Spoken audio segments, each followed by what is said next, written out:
Project, yang dimana kami mengambil tema solusi dalam mengatasi bullying atau perundungan pada remaja disabilitas di era generasi Z. Adapun kami, yaitu saya Muhammad Ilmi, Saya Wadana Abdullah Setiawan, dan Saya William Martin. di sini kami akan mempresentasikan video tersebut.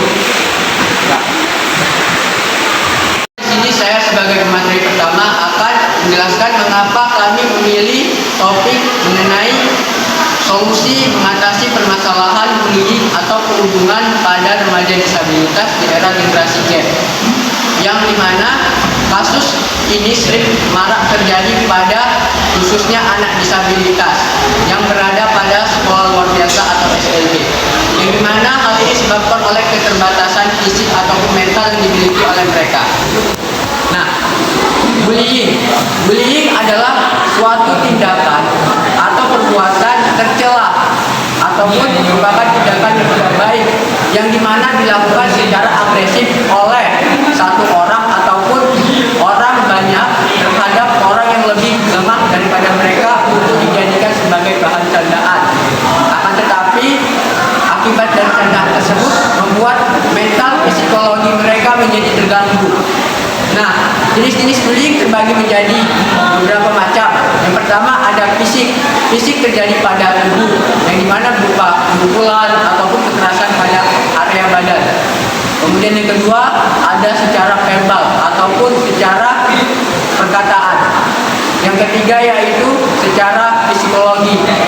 Dan dampak dari adanya bullying ini menyebabkan kecemasan yang berlebihan, stres yang berlebihan, serta gangguan depresi, yang dimana mengakibatkan terjadinya permasalahan pada kesehatan mental maupun fisik, dan nantinya membuat anak disabilitas tadi menjadi tidak ingin bersekolah ataupun melakukan kegiatan sosial.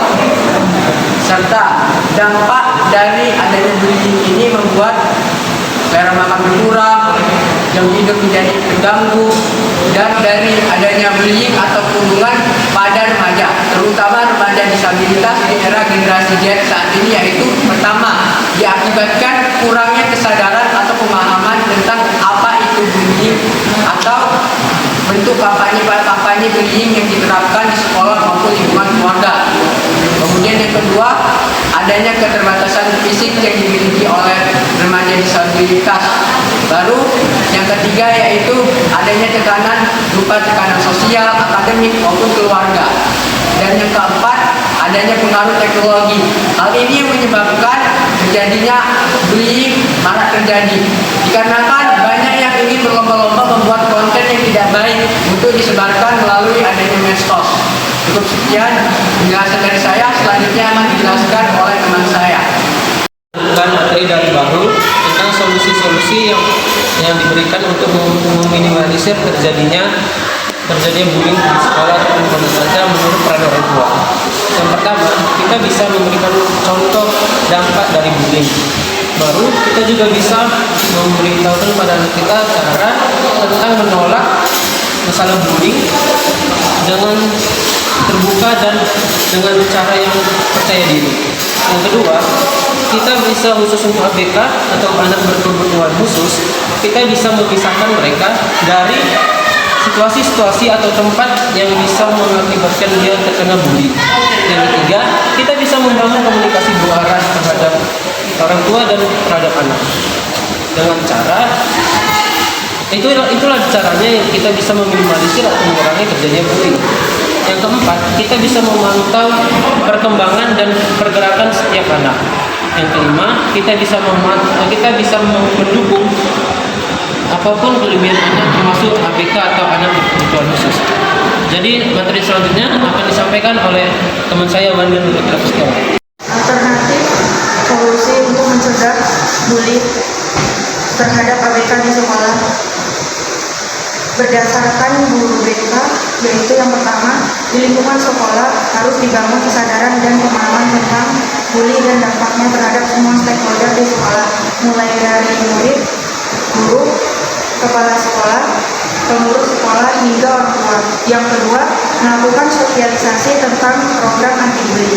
Yang ketiga, harus membuat tim khusus untuk menangani dan mencegah kasus bully di sekolah. Yang keempat, melakukan aturan sekolah atau kode etik yang mendukung di lingkungan sekolah yang nyaman dan aman untuk semua anak, terkhususnya kepada anak ABK agar tidak terjadi lagi yang namanya kasus bully.